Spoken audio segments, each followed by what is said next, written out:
Magandang lalaki at babae po sa inyo lahat. Ako po, si Vic Garcia. Ako na po yung kapamilya, Avelyn Garcia at ito ang Tulong ko pa sa Global sa TFC, The Filipino Channel. Nandito na naman kami para bigyan kayo ng tulong, kaalaman para sa buhay na mas matagumpay, mas masaya, at mas makabuluhan. Kapamilya, maraming binata, dalaga ngayon ang naghahanap ng Mr. o Mrs. Right. Tama ka dyan. Pero pangarap din ng maraming magulang na matagpuan ng kanilang mga anak si Mr. or Mrs. Right para naman magkaroon sila ng magandang buhay. Good news mamaya, pag-uusapan natin ano-ano mga dapat malaman at gawin para matagpuan si Mr.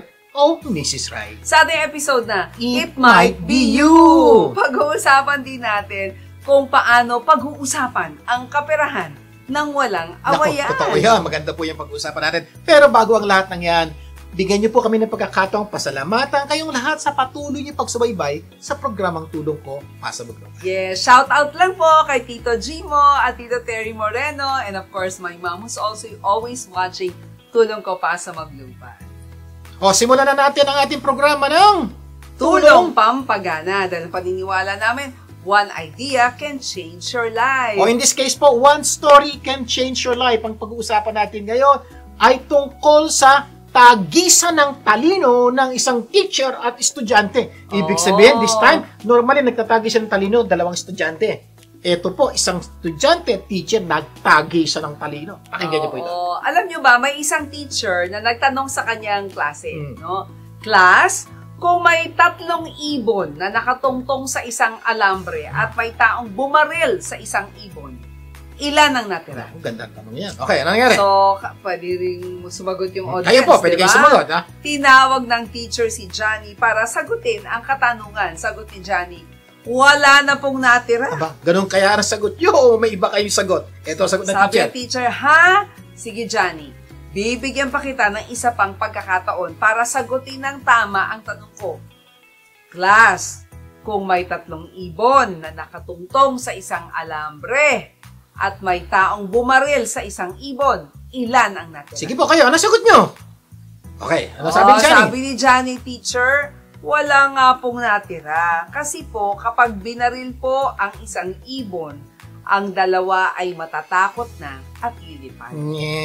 Pag-isipan niyo pong mabuti. May katwiran ba yung estudyante o may katwiran yung teacher? Kaya nga po, tagisan ng talino ito. So sir, anong matututunan natin dito? Ito naman po, tagisan ng talino natin. Kasi pag-uusapan natin ngayon, ano yung matututunan natin sa kwentong ito? Lesson number 1. Lesson number 1. We all make mistakes. Everybody should be given a second chance. So balik po tayo sa kwento. Si teacher, tingin niya mali yung sagot ni Johnny. So ginawa ni teacher, binigyan niya ng second chance. Ganun din po sa ating buhay. Kung talagang mali po si Johnny, o may maling taong gumawa sa atin, bigyan po natin ng pagkakataon ng second chance. Bigyan po natin pagkakataon itama niya yung kanyang pagkakamali. Dahil napaka-importante po yun. Bakit? Hindi lang naman po siya nagkakamali. Oo. Tayo rin. And madalas po, binibigyan tayo ng second chance sa ibang tao. Bigyan din po natin ng iba. Pero minsan para isipin mo, teka, mukhang dapat sa kwento, ang teacher ang dapat bigyan ng pangalawang pagkakataon, diba? In a way, parang ganun po. Pero kung titignan po natin, ang mensahe po dito, hindi kung sino ibibigyan ng pagkakataon. Kasi po sa pananaw ni teacher, ang mali si Johnny. Sa pananaw ni Johnny, ang mali si teacher. Ganun din po sa atin kuminsan. May mga pagkakataon, ba't ko siya bibigyan ng pagkakataon ay mali siya? Kuminsan yung sabing tao mong mali, ang tingin niya ikaw mali. Just think about it. Kung bibigyan mo siya ng isang pagkakataon, bibigyan ka rin ng isang pagkakataon, di ba mas maganda po yun? Aayos ang ating relasyon. So, gamitin po natin itong lesson na to na everybody needs a second chance. Correct. Kasi lahat naman po tayo nagkakamali. Oo. At lesson number 2, a second chance doesn't mean anything if you don't learn from your first. Yan, ito po. Maganda po yan. Ang second chance daw ay baliwala. Ha? Totoo po. Marami pong second chance ang baliwala kung hindi tayo natuto sa una nating pagkakamali. Totoo yan. Kung mas maganda kung matututo tayo sa unang pagkakamali. Kasi kahit bigyan tayo ng pangalawang pagkakataon. Pangatlo, pangapat, palima. Yes, kung hindi naman tayo matututo sa una, pangalawa, parang baliwala yung pangalawa o pangatlong pagkakataon. Totoo po yan. May mga pagkakataon po sa buhay natin, binigyan tayo ng pagkakataon. For example, ikaw, habang nakikinig ka, may sakit ka, high blood. Sabi nung doktor, huwag mo nang kakainin to, ha? Kasi delikado to sa high blood mo, ha? Pag nakakita ka ng lechon, kain ka pa rin. Kain ka pa rin. Binigyan ka na ng second chance ng doktor. Oh, ito, ha? Ano sagot mo? May gamot naman eh. Pagkatapos kumain, gamutin. May mga pagkakataon po, ganun. Kumisan po, may mga pagkakataon, wala na tayong second chance. Pag namali po tayo sa pagdadrive, nabangga tayo. Wala na. So, ang punto ko po dito, kung nagkamali tayo, may second chance, baka wala ng third chance. So, dapat po yung unang pagkakamali, matuto na tayo para hindi na po maulit. Siguro, sa isip ng teacher, sa akin lang, dapat siguro ang sagot ni Johnny ay dalawa kasi binaril yung isa. Pero sa teacher, pinagpilitan niya pa rin yung sagot niya na wala kasi nga natakot yung ibang ibon lumipad. Para sa teacher, pangalawang pagkakataon na pareho pa rin ang sagot mo. Kasi po, iba po yung pinanggagalingan po kasi ni teacher at iba yung pinanggagalingan ni Johnny. Kaya po nagkaganon sitwasyon. But in our case po, marami pong pagkakataon, alam nating mali tayo. Oo. Kung minsan lang po matigas talaga ang ulo natin, ayaw natin gawin yung tama. At kung minsan po, it's too late. Wala tayong magawa dahil nangyari na yung hindi dapat. Number 3, don't think there are no second chances. Kumbaga, wag mong isipin na walang pangalawang pagkakataon kasi life offers you a second chance. Always yan. It's called tomorrow. So po, every time you have tomorrow, kung bibigyan ka pa ng Diyos ng tomorrow, that's a second chance. So tandaan mo palagi na hindi dahil nagkamali ka na yung katapusan mo na. Hindi po. Yung pong problema ng maraming tao ngayon dahil feeling nila nagkamali sila, katapusan na, kamisan, nakakagawa po sila ng mga bagay na hindi po nila dapat gawin. Dahil tingin nila, wala ng pag-asa. Totoo po yun. Pag sinabi mo wala ng pag-asa, ayaw mo nang mabuhay, ayaw mo nang kumilos, ayaw mo nang lumaban. Pero sasabihin namin sa inyo, ano man ang sitwasyon, pinagdadaanan mo ngayon. There's always a second chance. Yes. Bibigyan ka pa ni Lord ng panibagong araw mamaya o bukas. Mamaya po, every minute, every second of your life is a second chance. So please, wag pong bibigay, do not quit in life dahil you will have a second chance. Promise. Kaya don't be hard on yourself. Kasi minsan parang masyado tayong hard sa ating sarili, diba? Huwag ma-depress kapag nagkamali. Ang buhay ay laging may pangalawang pagkakataon. Kaya nga mayroong bukas di ba? Kung nagkamali ka ngayon, edi magbago ka na bukas. Sabi nga po ng Diyos, every day is a new beginning. There are new mercies every morning. So, tandaan niyo po yan. May pa ulit-ulit na second chance, third chance. Di ba may kantang may bukas pa? Oo. Sabi isa 100 chance. Huwag ka na, may 101 chance, 102, and 103. Number 4, every moment of your life is a second chance. That's what I don't tell. Hindi mo kailangan hintayin ng bukas to have a second chance. Nagkamali ka ngayon. Yung susunod na segundo is a second chance para itama, matuto sa iyong pagkakamali, and hopefully, this will be the last time na gagawin mo yan dahil gaganda na ang buhay mo. Kasi talagang ang bawat panahon ay nagbibigay ng pangalawang pagkakataon. Kaya huwag ka malumbay, huwag ka malungkot dahil may naghihintay na Kaya po, ikaw kapamilya, ano mo pinagdadaanan mo ngayon? Nasawi ka man, nagkamali ka man, ilang beses ka mang nagkamali, there is a second chance. Magbabalik pa ang tulong ko pa sa Magloba. Huwag bibitiw. Tulong ko ipasa mo, gaganda ang mundo. Tulong ko ipasa mo, gaganda ang mundo. Nagbabalik ang tulong ko pa sa Global. Vic Garcia po muli. At Abilene Garcia. Dadako na tayo sa ating tulong pampaganda ng buhay. Ang paniniwala namin, you don't become what you want, you become what you do continually. At dahil gusto namin gumanda ang buhay nyo, continually bibigyan po namin kayo ng mga tips na pwede nyo gamitin para gumanda ang inyong buhay. Hatid po sa dito ng Earth Baby. Tandaan, Earth Baby produces products such as shampoo, conditioners, lotions, sanitizers, and more organic goodness from Mother Earth. Non-toxic ito, hypoallergenic, with certified organic ingredients. Visit Earth Baby's website sa Amazon.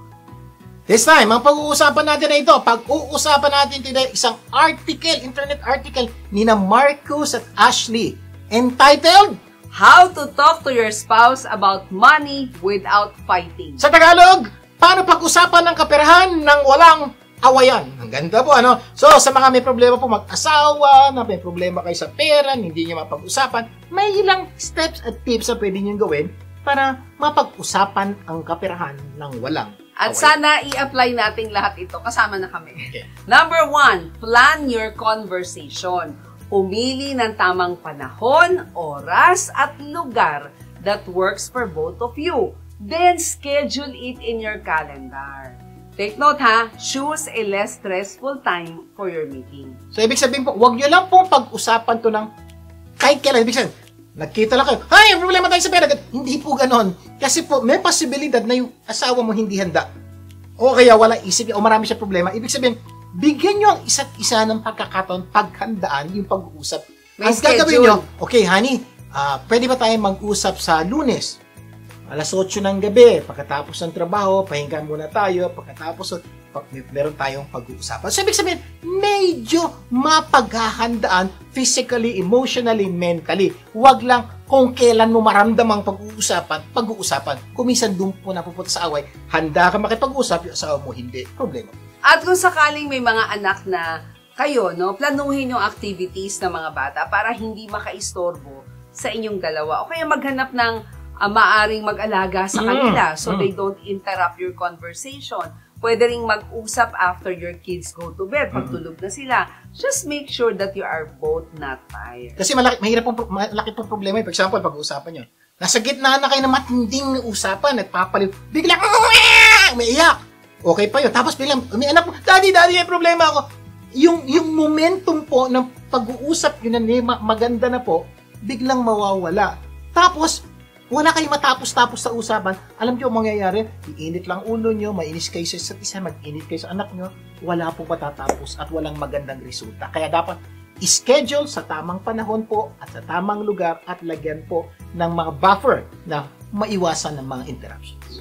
Number 2, prepare yourself. Ayan. Nako, siguraduhin you're going into this conversation with the right attitude. Habaan nyo po ang pasensya. Kasi minsan pag may nasabi yung isa, nako, parang nasasaktan ka na. Habaan ng pasensya. Be open-minded and ready to admit to your money failures. Ibig sabihin paghandaan. Ibig sabihin po, paghandaan nyo po to, physically dapat kayo pagod. Mentally dapat hindi po kayo stress. Psychologically, emotionally, lahat po. Hindi pa nangyayari. Natatagan nyo dibdib po. May nasabi siya ganito, di ko magagalit, di ko mainis. Paghandaan, take note po, ang pag-uusapan nyo isang bagay na napaka-importante sa inyo ngayon, bukas at sa hinaharap. Kaya kailangan mapag-usapan nyo ito ng maayos. Sa madaling salita, maging handa at aralin ang mga pagkakamali mo sa kaperahan. Kumbaga dapat meron ka ng recollection. Ay, nagkamali ako dito. Malamang i-admit ko to sa kanya. No, aralin mo yung pagkakamali mo sa kaperahan. Evaluate your part in the mess. No, sa iyong finances and be accountable for changing them.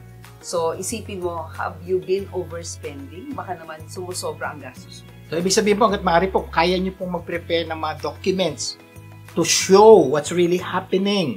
Bank accounts, for example, receipt, over expenses. O kaya kung wala kayo nun, pwede yung mga pangyayaring nakita nyo na may nasasayang na pera, may mga pera nagagastos, meron po. So, kung meron po, mas madali po kasing pag-usapan yung facts.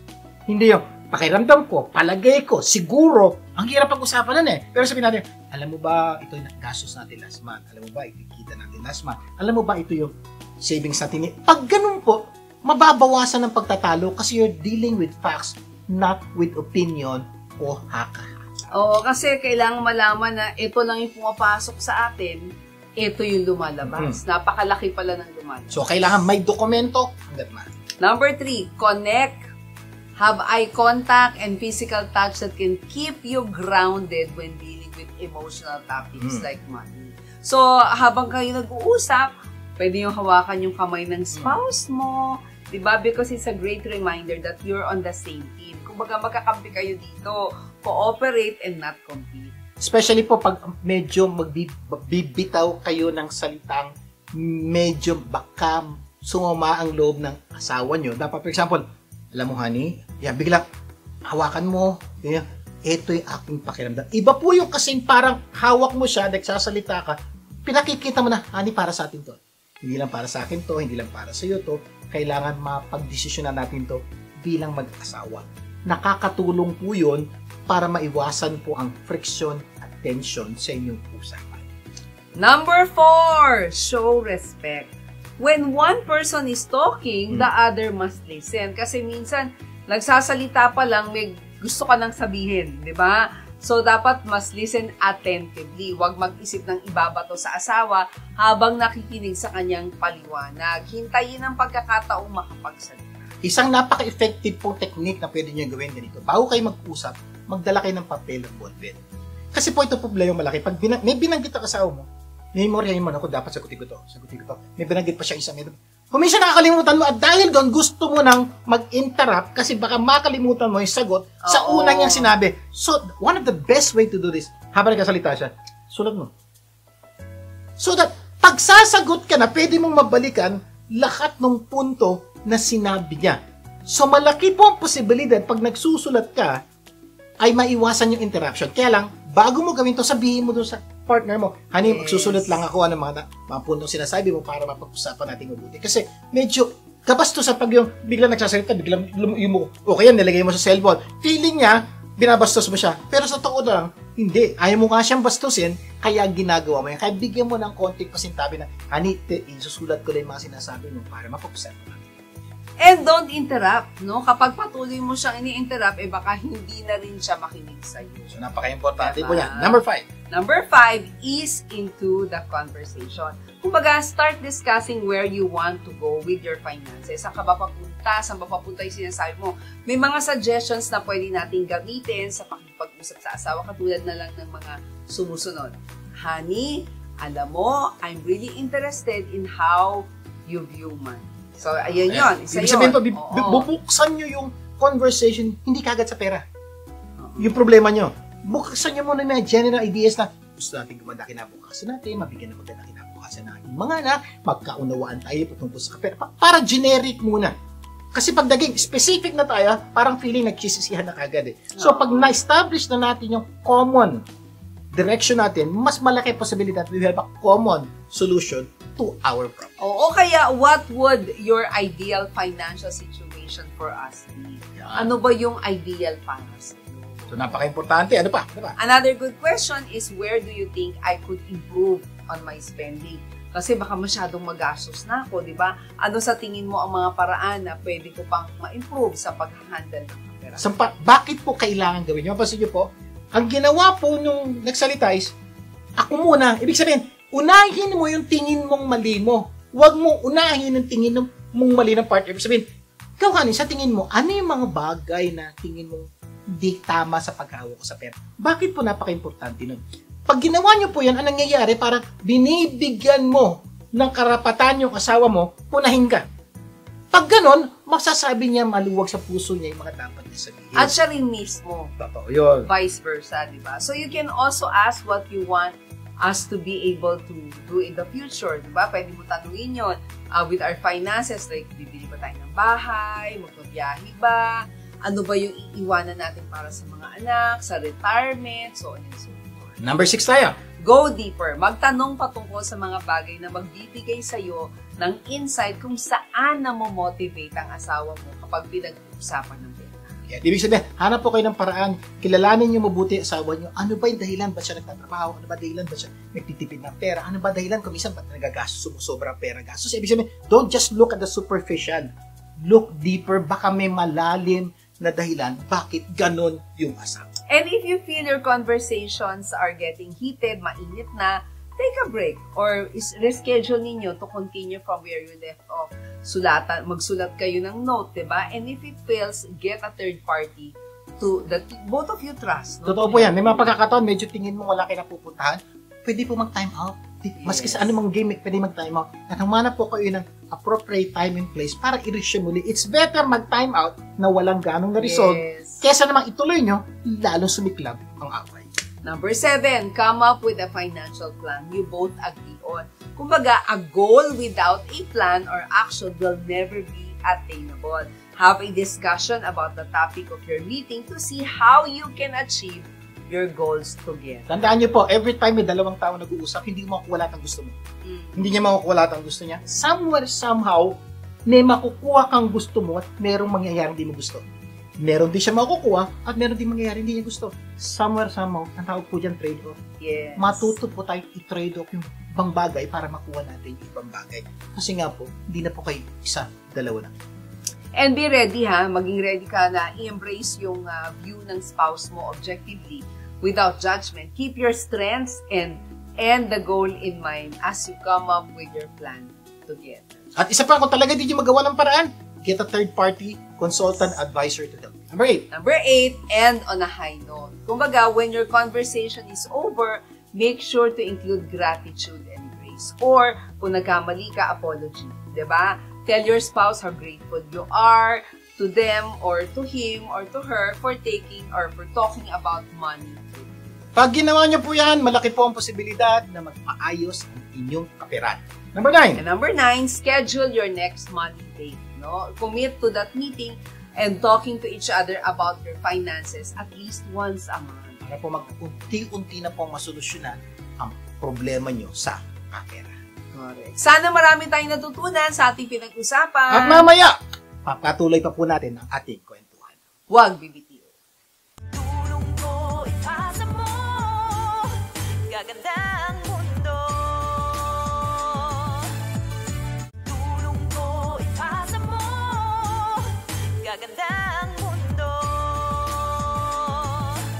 Nagbabalik ang tulong ko, Pasa Mo Global, Vic Garcia. At Abilene Garcia, bago natin ipagpatuloy ang topic, magbibigay-daan muna tayo sa usapang life insurance mula sa Outstanding Living Benefit Specialist na si Gina Criste. Gina! Mga besh, alam nyo ba na ang life insurance with living benefits ay parang airbag ng kotse mo?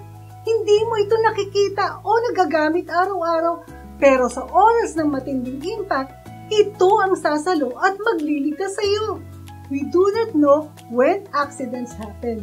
It could be critical illness that will lead you to loss of income. Kapag wala kang airbag ng financial protection, pwedeng matinding tama ang maranasan mo. Baka maubos ang savings mo o mabaon sa utang o mahirapang makabangon. Pero kung may life insurance ka with living benefits, sigurado kang may sasalo sa iyo sa panahon ng krisis. Hindi mo kailangang mamatay para magamit ang life insurance mo. Pwede mo itong magamit habang ikaw mismo ang nangangailangan. Ano ang benefits ng life insurance as your airbag? Financial protection in times of critical illness emergency, may mahuhugot ka. Peace of mind, alam mong may sasalo sa iyo kaya hindi ka masyadong mag-aalala. Faster recovery, dahil may financial backup ka, mas mabilis ka makaka-recover at magpapatuloy sa buhay. Tandaan, hindi natin alam kung kailan darating ang biglang pagsubok. Pero, pwede tayong maging handa. Kaya ang matalinong driver, sinisiguradong may airbag ang kotse niya. May airbag ka na ba sa biyahe ng buhay? If not, now is the best time to secure one. Dahil sa bawat hamon, mas kampante ka kapag may sasalo sa iyo. Ito po si Gina Criste na handang tumulong. Gusto mo din ba makatulong sa iba katulad ko? You too can be a living benefit specialist. Makakatulong ka na, matutulungan ka pa. Call or text me at 323-244-9784. Until next time! Maraming salamat, Gina! Until next time! Dadako na po tayo sa ating tulong dagdag kaalaman. Kung saan hanap tayo ng paraan para mas madagdagan ng ating kaalaman. Malapit na naman ang panahon ng kasalan. Kaya lang kung minsan ang kasalan ay nauuwi sa sakayan. Yeah, alam niyo po, ibig sabihin, tandaan nyo, magastos magpakasal, mas magastos maghiwalay. Totoo yan. Kaya bago magpakasal, dapat pag-aralan, pag-isipan, ipanalangin mabuti, ha? Yan po payo namin sa inyo. Oo. This time, bibigyan namin kayo ng mga tips para paano matagpuan si Mr. o Mrs. Right. Kaya mga magulang, siguraduhin ninyong malaman o mapanood dito ng inyong mga anak, ha? Para magabayan sa paghanap ng Mr. or Mrs. Right. Yung iba naman, hindi mga anak, mga apo o Yes. Kasi lolo't lola na yung nakikinig. Sana mapanood po to ng inyong mga po. Good news! Ang pag-uusapan natin ngayon ay ano ang mga dapat malaman at gawin para matagpuan si Mr. o Mrs. Right. Sa ating episode na, It might be you. Okay, tip one. number 1. Don't look for Mr. Right or Mrs. Right. Instead, focus on being Mr. Right and Mrs. Right. Sa Tagalog, wag daw po maghanap ng Mr. Right o Mrs. Right. Wag daw. So sabihin nyo na, yun ang unang-unang payo namin, mas maganda, mag-concentrate ka, yung anak mo, yung mo, ikaw, na ikaw ay maging Mr. Right o Mrs. Right. Paano ba yan? Correct. Kasi ang problema ng maraming binata at dalaga ay naghahanap-hanap ng Mr. o Mrs. Right. May ilang beses na lang sinubukan, wala pa rin nangyayari. Totoo, ganyan po. Kaya po may mga Oo. anak po tayo, apo tayo, na frustrated na sa buhay dahil nagka-boyfriend, nawala. Nagka-relasyon, nawala. Kasi eventually, pag tagal na relasyon, na-discover nila, ay mali, Mrs. Wrong pala to, Miss Wrong pala to, at Mr. Wrong. So hindi nagkakatugma. At may yung mga gusto nilang pagkakataon mangyari. na natagpuan naman nila si Mr. o Mrs. Right, pero hindi naman sila type ng Yan, Mr. o may mga Mrs. pagkakataon Right. naman sila lalaki. Oo. May natagpo ang Miss Right. Uy, ito na yung magiging Mrs. Right ko. Niligawan. Ang problema, hindi siya type ni Miss Right. May mga pagkakataon po ngayon, tama yung babae, mali yung lalaki. Or, sila babae naman, may gustong lalaki, hindi naman siya gusto yung lalaki. Yes. Problema yan. At malalaman mo gaano karaming pagkakataon na may type ka pero hindi naman ka-type. Totoo Oo, yun. Kaya diba? nga, may Oo. nababasted na manliligaw at may mga hindi napapansin o nag-ghost daw. Ibig sabihin, tinext niya, pinadala niya, hindi sumasagot. Nag-ghosting daw. Bakit? Simple lang po ibig sabihin nun. Yung nililigawan mo o yung text mo, hindi ka type. Kahit type mo siya, kung hindi ka niya type, walang mangyayari. Kaya ang payo namin, don't look for Mr. Right or Mrs. Right. Instead, focus on being Mr. Right and Mrs. Right. So, lilinawin po namin So, kung pwede pakisabi, huwag kang maghanap. Pwede ba iayos mo buhay mo for you, kung ikaw babae, maging Miss Right ka? Kung lalaki ka, ikaw ay maging Mr. Right. So, ano mangyayari pag ako'y naging Miss Right o Mr. Right? Ano mangyayari? O hindi na uubos yung panahon mo sa paghahanap, di ba, ng Mr. or Mrs. Right. Kumbaga, make your life right. Ang gagawin mo Gawin ito, mo. lahat. Okay, gawin mo ang lahat. Sabihin mo sa anak mo, sabi mo, ikaw anak, apo, gawin mo ang lahat para gumanda ang buhay mo. Ha? Bakit? Kasi isang araw, dahil sa ganda ng buhay mo, hindi mo na kailangan maghanap na Mr. o Mrs. Right. Bakit? Sa ganda ng buhay mo, maraming Mr. at Mrs. Right ang maghahanap sa'yo. Oo. Yan Ang po, ibig problema sabihin lang dahil right ang buhay mo, pati Mr. or Mrs. Yan. lalapit sa'yo. Kung dalaga ka, maraming binata manliligaw sa'yo. Kung binata ka naman, maraming dalaga magpaparamdam sa'yo. Dahil ikaw ang Mr. or Mrs. Yung Right. po ang medyo ganda ingat po. din. Ibig sabihin po, pag tinama mo buhay mo, hindi mo kailangan maghabol ng asawa. Yes. Ikaw ang hahabulin ng asawa. Ito maganda. Ikaw mamimili para ka nasa nasa online shopping. Ayoko to. Pag ikaw naghahabol, isa lang ang hinahabol mo. Ang hirap po nun. Kaya po napakasimple.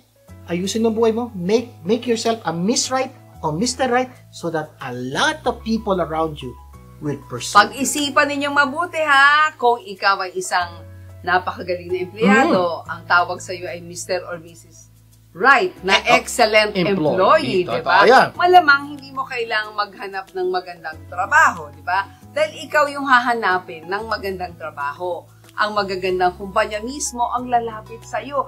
Ganon din sa paghahanap ng asawa, di ba? So, pag ikaw ay ayos ang buhay mo, babae ka, napakaraming lalaki lalapit manliligaw sa'yo. Kung ikaw ay lalaki na, maraming babae ang magpaparamdam sa'yo. Yun pong ibig Sabi nga ng sabihin. isang dalaga, I stopped looking for Mr. Right when I realized I had to be Mrs. Right. Ito po, tigil na paghahanap ng Mr. o Mrs. Right.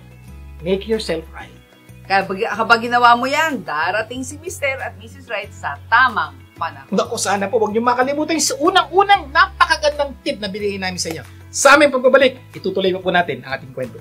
Magbabalik pa ang tulong ko pa sa mag-global. Huwag bibitin. Tulong ko ipasa mo, gaganda ang mundo. Tulong ko ipasa mo, gaganda ang mundo. Nagbabalik ang tulong ko, pasa mo global. Dick Garcia pumuli. At Avelyn Garcia, bago natin pagpatuloy ang topic natin, magbibigay daan muna tayo sa hair tips mula kay Jane Magansyang ng Jane Rockstar Salon. Jane! Hey, just a little reminder. Wash your hair with cool, cool water. Stop washing your hair with that hot temperature. Oh, why? 'Cause you're burning your cuticles. You're burning your follicles. So I say, please wash your hair with cool, cool water. Oh, cool. Oh, cool. Wash it cool. Let your voice be heard by the way your hair speaks. At Jane Rockstar Salon, you can be home. Maraming salamat, Jane. Until next time. Itutuloy na po natin ang pagsagot sa tanong na ano-ano ang dapat malaman at gawin para matagpuan si Mr. o Mrs. Right. Sa ating episode na, It It Might Be You. You. Okay, review lang tayo. Tip number 1, don't look for Mr. Right or Mrs. Right. Instead, focus on being Mr. Right and Mrs. Right. Sa Tagalog, huwag hanapin si Mr. Right o Mrs. Right. Maging Mr. o Mrs. Right. Napakaganda. Tip number 2. Number 2, don't seek someone who can provide a better life. Aim for someone who will stand by you through thick and thin, for better or for worse, for richer or for Sa Tagalog, maganda po dito. Huwag maghanap ng taong magbibigay sa iyo ng ginhawa.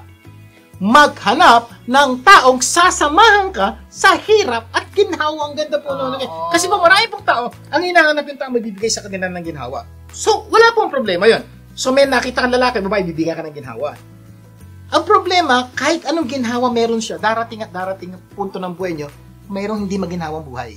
Eh pag nangyari na yun, ang mangyayari, maghiwalay na kayo. Hindi po. Kaya ang payo namin, maghanap ka ng makakasama sa buhay na sasamahan ka sa hirap at ginhawa. Pero sabi natin kanina, huwag tayong maghanap. Di ba? Tayo yung magiging Mr. or Mrs. Right. Kumbaga, hindi naman masamang maghangad ng maginhawang buhay.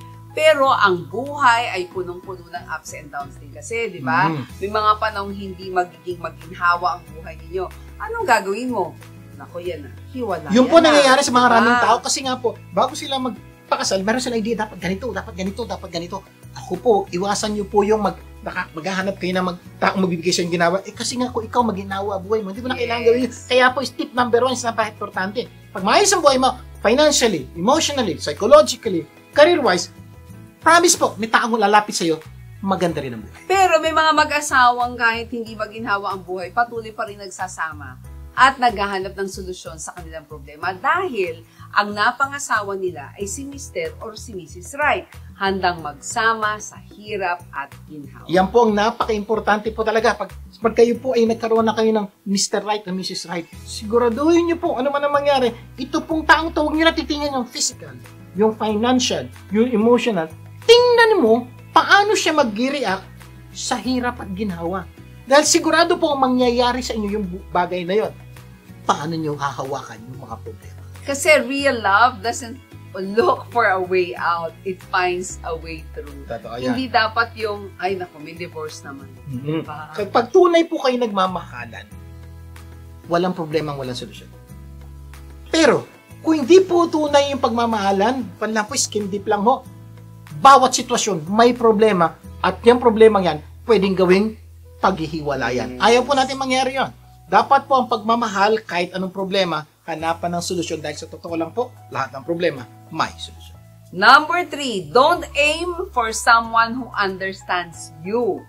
Aim for someone who will never leave you even if they don't understand you. Ang ganda po nito to. May mga pagkakataon po pag namimili ka na, may ganito lalaki, ganito babae, ganito. Ito po, kung nandiyan na po sa sitwasyon, namimili ka na sa mga taong nakalatag sa'yo. ito ang gagawin mo. Huwag kang mamimili ng taong makakaintindi sa'yo. Huwag lang yun. Maghangad ka ng taong kahit hindi ka naiintindihan, hindi ka pa rin iiwanan. Kasi bakit? Kasi po bilang mag-asawa, darating sa pagkakataong hindi mo siya maintindihan. Ibig sabihin ba yun, hiwalayan na? Hindi po.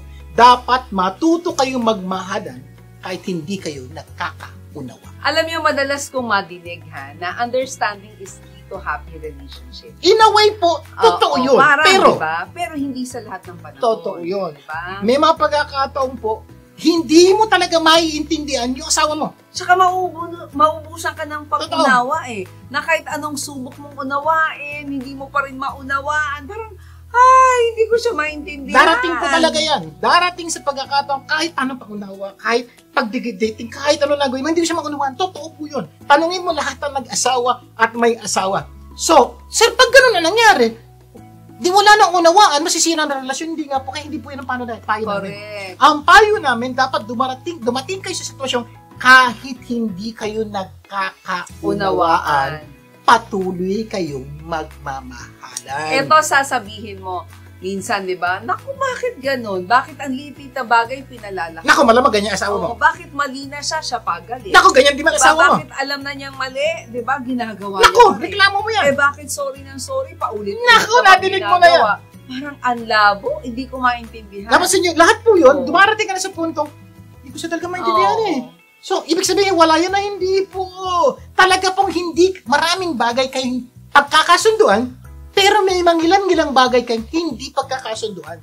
Ibig sabihin ba nun, wala hindi po. Pag dumating na kayo sa puntong hindi mo siya maunawaan, patuloy mo lang siyang mahalin. Oo. At yan ang ginagawa ng iba di ba? Pag hindi na nila naintindihan, nauunawaan, naghihiwalay na lang. Pero may mga mag-asawang patuloy pa rin nagsasama, naghahanap ng solusyon sa kanilang problema dahil ang napangasawa nila si Mr. or si Mrs. Right, walang iwanan kahit hindi nagkakaintindihan. Yan po ang dapat yung maintindihan. Dapat kaya ang payo sa isa't isa.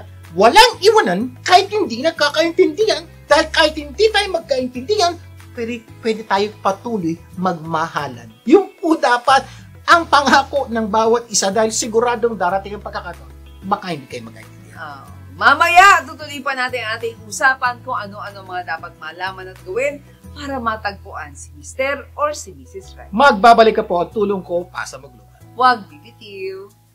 Tulong ko, ipasa mo, gaganda ang mundo. Tulong ko, ipasa mo, gaganda ang mundo.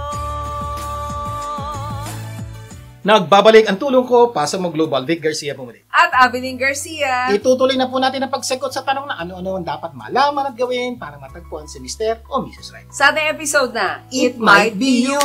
O review tayo ha. Tip number 1, don't look for Mr. Right or Mrs. Right. Instead, focus on being Mr. Right. Huwag maghanap and ng Mrs. Mr. o Mrs. Right, maging Mr. o Mrs. Right. Tip number 2, don't seek someone who can provide a better life. Aim for someone who will stand by you through thick and thin, for better or for worse, for richer or for poorer. Sa Tagalog, huwag maghangad ng taong magbibigay sa iyo ng ginhawa.